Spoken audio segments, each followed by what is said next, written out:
Uh, uh,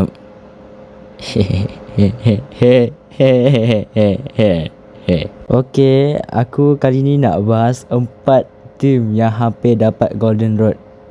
Tadi tu korang tak nampak apa-apa kan? Okay, serius, kali ni aku akan bahas 4 tim yang hampir dapat Golden Road. Apa itu Golden Road bang? Soalan yang bagus.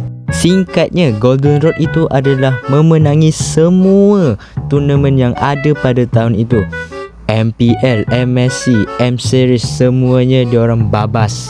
So apa je? Mari kita cek. Yang pertama ada tim Liquid Philippines. Man, roster diorang betul-betul monster man. I mean tengok ni, diorang ada GOAT. The GOAT. Dan hampir semua trofi diorang babas. Nasib ada alter ego.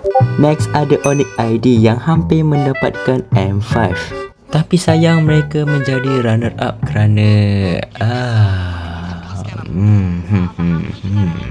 sayang gila sebab time tu diorang dah ada trofi MSC plus ada 2 trofi MPL. Tapi tu nak buat macam mana? Next ada dari Selangor Red Giants. Dengan roster ini, diorang hampir mendapatkan Golden Road. Trofi MPL ada 2 season. MSC dah ada 1. Tapi sayangnya pada tahun itu, mereka di tempat nombor 3 di M-Series. Dan yang terakhir ialah Blacklist International.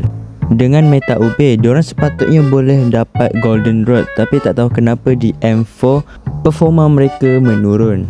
Dan dikalahkan oleh Echo Philippines. So, apa pendapat korang? Tulis di ruangan komen, okey? Dan itu saja daripada saya. Syukran jazilan.